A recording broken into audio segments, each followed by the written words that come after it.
Over 30 years ago, we stopped using electric clippers on our Shetland sheep. After one bad experience, we decided to learn the traditional skill of hand shearing, and we've never looked back. It's slower and it's certainly hard work, but for us, it's all about taking our time and caring for each sheep as an individual. Right, it's time for the last of the sheep to have her fleece taken off. This is Freddie, the matriarch of the flock. She's the wonderful boss, leads them all around the place, helps calm them down, and she's well and truly ready for her fleece to come off now. It's risen really nicely, and what we look for, we can't go too early when the fleece is not risen, but this fleece is now well and truly ready. If I look down in here, I can actually see there's a good distance between the upper layer of wool and her body, and I'll be cutting through the wool around there, and then I'll work down the body. She's not an old girl, but she is an older one. So with the older girls, I then tend to do as much as I can with them standing up. When they're young, it's fine. I can just turn them over straight away. There's a really good technique for that. So apparently you stand over the sheep, you poke your arm through to the opposite leg, and you pull the leg through, and just really nicely does a kind of a judo flip with them, and they're on their bottom then, and then you can just quite nicely then start shearing. But when they're a bit older like this, it's nice to keep them upright, and maybe just towards the end I'll have to get her to hop down on the ground a bit. She's got her boys floating around here at present. I hope they're not going to interfere too much. They're happily doing other things at present. So the shears, we use the traditional shearing. So these are some shears that I've used a lot in the past. We've been really happy with them previously. Nowadays I actually use these other ones, and I had a friend of mine show me these one day. Quite a different kind of looking shear, but I do find them kind of really flexible and easy to use, so I tend to do that. So if you just look down in here, I'll be starting off around her neck. I'll have her standing up, and I can just really come in nicely here, and the fleece has risen ever so well now, and if it's not risen, it's just really, it's very difficult, and you can end up cutting the girls or boy. And when we first got our first Shetland sheep 30 plus years ago, we actually got a shepherd in, a sheep shearer in, to come and shear our first 4 ever Shetland sheep, and it was terrible. 4 sheep. He came with all his equipment, plugged his battery in, got his electric shears out, and he cut every single one of our 4 girls so badly that we just said to ourselves, you know what, we can't do that again. We've got to learn how to do the traditional hand shearing and just get on and shear the sheep ourselves, and that's what we've done ever since. So in the many years we've been doing it, we must have sheared quite a lot of sheep now, and they love having it, so they finally get their fleece off for the year, and this will then see them really nicely through to the summer. So could do it much faster, but I'm always very careful just to go quite slowly, because the last thing I want to do is to then be cutting the sheep at all.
So the sheep shearing is one of the tougher jobs, doing it by hand, one of the tougher jobs on the small holding, but it's also very rewarding, just the way that you're working so closely with the sheep and you're doing this really valuable job for her of getting her winter clothing off and getting her nicely ready for the summer. It's a very important part of the welfare of the flock to be doing the shearing of the sheep. So it's a hard job, and oops, there she goes. Where are you going, girl? And you have this lovely feeling of all the lanolin from the wool as you're working with them.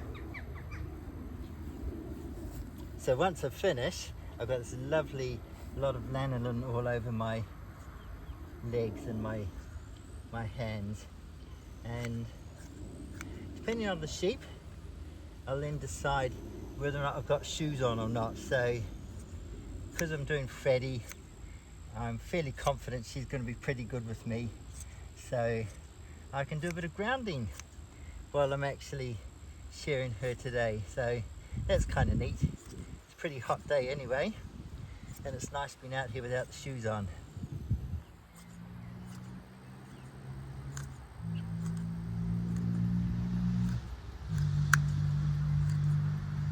On the belly, I'm actually going to rue her belly, which means instead of using the shears, I'm actually just kind of plucking, or the official word is for rueing. Sometimes you can rue the entire sheep, but it does depend on the sheep.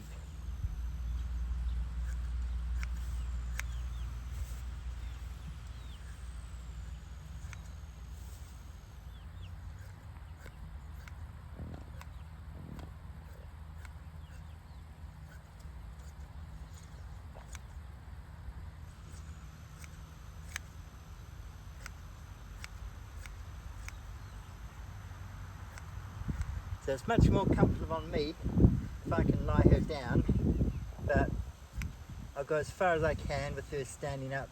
So it's pretty awkward for me, but it's good for her.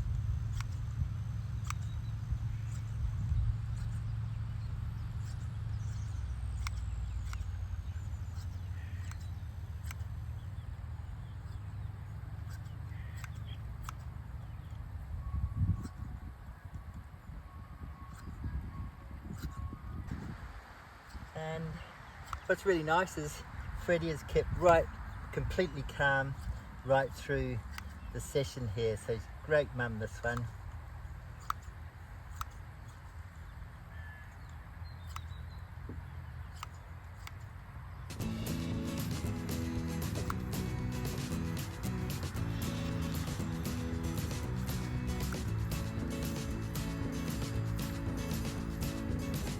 And that can rue the last little bit.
the fleece.